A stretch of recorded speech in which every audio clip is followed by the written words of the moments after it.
Trust Dr. A on this one subject. A pure democracy is a political system in which the people, by majority vote, periodically select civil servants to be their leaders. These rulers then have absolute power and authority to make whatever laws they deem fit by a majority vote amongst themselves. In a pure democracy, the poor will eventually have more political power than the rich because there are more of them, many more of them, and the will of the majority is always supreme.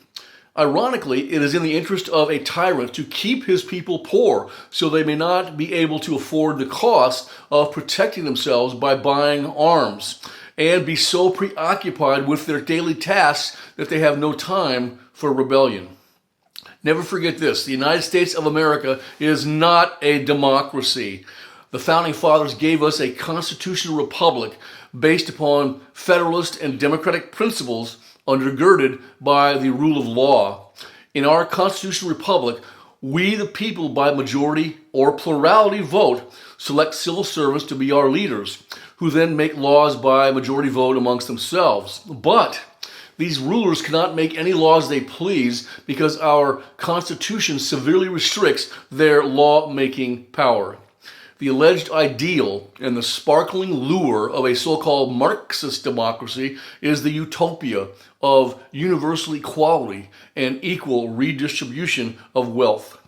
These two principles are extremely attractive to those in society who view themselves as losers and victims being oppressed by an evil oppressor. The ideal of a constitutional republic is unrestricted individual liberty.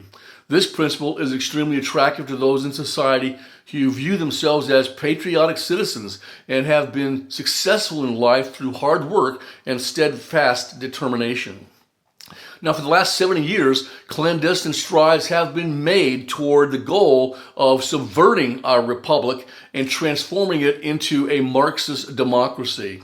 In this regard, one of the standard tactics of cultural Marxists is the subversion of language by repeatedly calling America a democracy until millions of people thoughtlessly accept this term and use it often, not realizing the underlying motive. Totalitarian Marxists obscure the real meanings and political philosophies of American government because their goal is communist revolution. And this phenomenon is not just happening in America, but in other nations across the globe that have seen a perceptible growth in executive authority. Canada and Australia immediately come to mind. Remember, as societies become more egalitarian, they tend to increasingly concentrate absolute power into the hands of one single man. All power corrupts, and absolute power corrupts absolutely. Aristotle taught us that a democracy, pure democracy, always destroys itself by committing political suicide and transforming into a brutal tyranny. Communism never works, people, and along the pathway to its inevitable demise, it necessarily murders millions of innocent people. Let freedom ring, God help us, and remember to always speak the truth, then endure those inevitable consequences. Class dismissed. Randy Arrington, PhD.